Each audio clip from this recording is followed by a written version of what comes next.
Where do you think player empowerment started? In the NBA?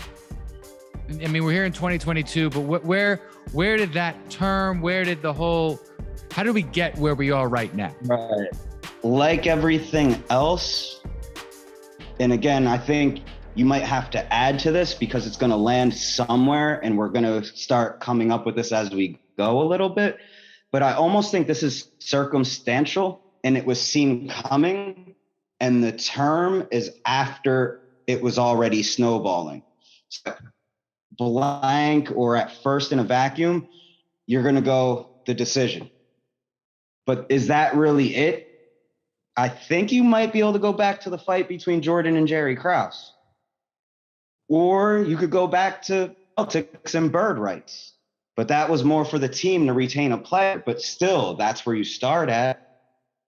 Because now you're bringing the player into the conversation. Right. Yeah, it's nuanced. So, yeah, what was the bird rights about? The bird rights, now, as a whole, it was just a matter of the NBA was making more money. Other teams, the salary cap now makes it where players are worth more than you could actually pay within the system. So now you make it where if you draft a player or if you have a player on your team that you've contracted for, I think 2, but I think it's 3 or more years, you now have earned bird rights over them. And it's actually an asset that can be tagged onto a player for a trade. So you could essentially have bird rights on somebody, trade the player and the rights. Like if somebody wanted that player long-term or if it was to be done as a sign and trade, which plays into the Supermax now. But the Supermax, I think, is where the problem is starting to lie that nobody saw coming. But to go to the beginning, everybody's going to say, well, LeBron did it. He's super teams going to the Heat, the decision. I mean, who goes on TV to do that? That's like the most ridiculous thing I've ever seen. Well, that was the most outlandish example. And that wasn't even, now in retrospect, he didn't even force a trade. He was a free agent who stuck it out with a team that didn't do a good job of building around him. And he just left. But, going back, so I understand the bird rights, but then you got MJ and Krause. Even that, he only inked a couple of one-year deals because I know they had a very contentious relationship for a variety of reasons. But, Krause wanted the credit. He was an insecure dude. He did do a great job, but Jordan was the GOAT. So I understood why that happened. But at the end of the day, he just wanted – Jordan only I think he signed like a $33 million contract each of his last 2 years. Mm-hmm. And – it's irony now that I think about it out loud. Didn't LeBron sign for half of that after his decision? I know it was Miami with no income tax, but you talk about a league going in the wrong direction over a decade. Wait, aren't you supposed to make more money? Yeah, I told you this was going to slide all over the place. Yeah. So where do you think the Jordan Krause, how do you think that fits into this overall equation? So, like I said, I think some of it is circumstantial. And you start seeing it get circumstantial with owners being able to manage their players through bird rights. But like you said, the nuance of that is you have a player sitting at the table now with the owners. This is my lead dog. Like I sit with the owners and say, hey, is this the guy we're going to go all in for? Because we can do this. Because before you just had to let him go. That's what was going to happen. And they saw that coming, curbed it, which it did help. Because think about it. As the league progressed, you only had the major market cities winning games. Golden State, Philadelphia, LA, not even Chicago. Like, look at what Jordan said when he got there. People were partying, doing drugs, hanging out in hotels, doing nothing. Only not even half the teams, because back then there was more than 8 teams at this point. But like at some point, there was really only 4 professional teams and a bunch of paid players on teams when you really think about it. Some people were going to practice every day, going to bed early. Some people were partying every night with their paychecks. You know what I like? That's just how it was. So with that being said, you have this dynamic where outside of player empowerment and dealing with the salaries, you have this whole hoorah people on trying to project the future. You have a whole bunch of money people projecting the reality. And then you have the middle ground, which is the argument where you ultimately land. And I think Jordan pushed the envelope to get the bird rights and ultimately get to supermaxes. But I think the hoorah section and looking for the next Jordan, because I'll give you an example. Remember the Iverson draft? Everybody was looking for Jordan, but like we were acting like Steve Francis is better than he had more clout at that time than Luka did walking in the league. How much sense does that make? But we were just fishing for Jordan. And I think all that hoorah, and then you have Kobe coming in and you have all these little things happening where you see all these superstar things going on. Everybody got too excited, and you add in the analytics at the top, and now I'm jumping back to comeback, but you have the analytics at the top. Now the hoorah and the analytics all of a sudden are combining in and having people overrated and thinking a system can work above trying to just manage humans. Like there is no way to corral humans that systematically. So that's where I think the supermax starts causing a problem, because in reality, by definition, it was for players like Jordan. But think about what I just said. Players like Jordan. Is there really another one? No. So it basically, and that's what I was thinking. I was thinking that too. It's like, wait, Jordan was at the table, but he's Jordan. Yeah. So then Bird was at the table. He was Bird. Yeah, Bird, LeBron. We're talking 3 of the best 10 players by any stretch ever. So that's, and then I think other players thought they were entitled to it, which I know we're going to get to later as we transition to 2022. But yeah, it's like the fact that that's MJ. He should have that, right? But then we were so busy looking for the next MJ and all these players. That was like that's when it started, and a lot of like, you know, that whole era there, like post Jordan. Also, coincidentally, when a lot of people kind of stopped watching the NBA. I don't know, that's another conversation. Correct, because there was a down year. I didn't even bring that up, but you are correct. It did go like this, then like this, then like this, but it wasn't back to Jordan yet.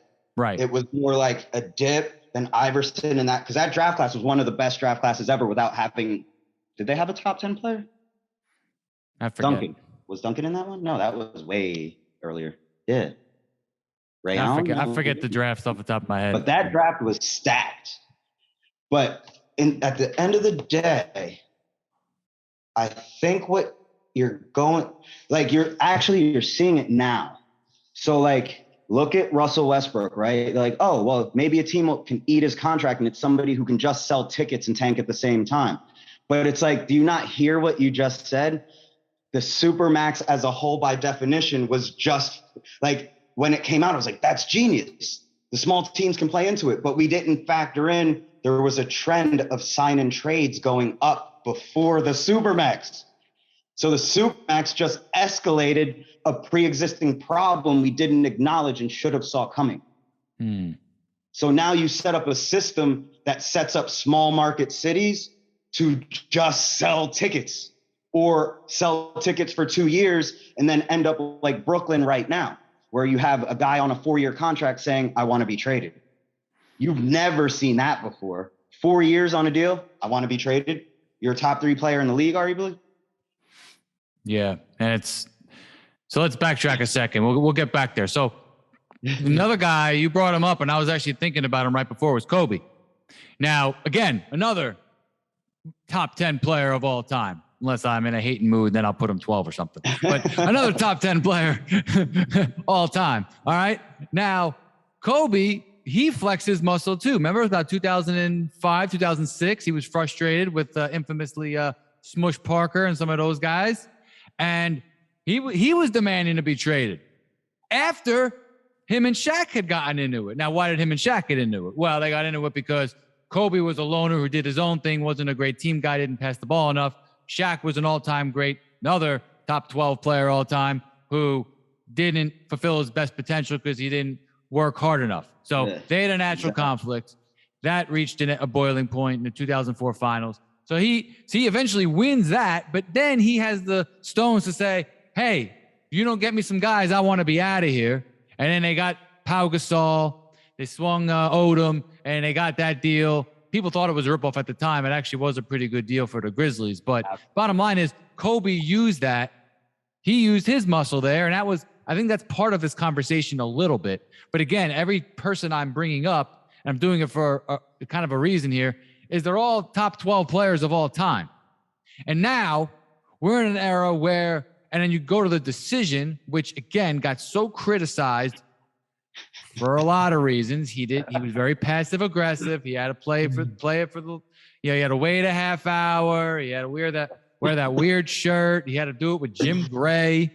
He could have handled it a lot better. Commercial for it. And then, yeah. How many more commercials do I have to watch to know where he's going? And he didn't even, Miami's not even South Beach. Like he could have, everything went wrong. However, then he decides to double down and have that like welcome party where he's like, not one, not two, not three, 4. And everybody got all upset. Like, and I was like, yo, it was just some young dudes having fun. Like he had to deal with Cleveland for 7 years. Like, give the guy a break and wait to champion. That's true too. I was actually, and you know this, I rooted for Miami that year. I was so sick of the hate. I was like, yo, I am rooting for Miami. Yo, you became to Miami what I became to LeBron, where people thought I was a fan. And it was like, no, it's just, you got to defend him. Jesus. Well, at that point, LeBron had won in 7 years. So I was very secure in my Michael Jordan, goathood. So I was okay with, even now, I'm still secure in it. I mean, you can make an argument for LeBron, but, I was like, I'm not going to root against them. But I digress. The point is that is really the turning point in player empowerment. However, he was a free agent. He didn't demand a trade. Like, there's a difference. So again, LeBron, Jordan, Kobe, Bird, Shaq, again, these are 5 of the best players to ever live. We now live in an era where Ben Simmons will sit out a year, where Anthony Davis, who controversially is a top 75 player of all time, James Harden, who in my opinion is barely a top 50 player of all time, the Carmelo Anthony, guys who are not in that league are going to demand trades and hold a franchise hostage. So where did it, in your opinion, did it go wrong? Where did it go from, hey, the owners have too much power and the players are stuck, to, whoa, wait a second here. Now, very good players, not top 10 players in the league, can demand trades? So you are definitely onto something. Not only the question you asked is a great question, but it's actually layered. So like what I noticed in talking this out is, it started by bringing the player to the table, which was inevitable, bird rights. Where it went wrong, Jordan arguing with Krause.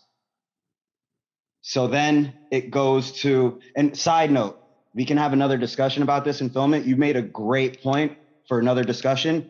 Kobe and KD, what you just said is exactly why I don't think KD exactly wants to leave the Nets first. It's about not playing with Kyrie. Because he did, I think this is exactly what Kobe did. It's just we live in a more media era where Kobe it got known that he suggested it. This is what I will do. Where Kevin Durant, there never is a will do anymore. It's like that. So it's not a will. It's this is what I said. So this is what we're doing. Mm-hmm. But that's what I think KD is doing to the Nets. This isn't about leaving the Nets first. It's about getting separated from Kyrie first is the top priority. And this is where I'll go if you move me first. He just didn't realize the chess move for the Nets was we have to move Kyrie first to get max value for this whole thing. But separate discussion. Second, Grizzlies. That was a good trade. That was a 3-step process to landing Ja Morant in actuality. Really? That team was stacked long enough. Think about it.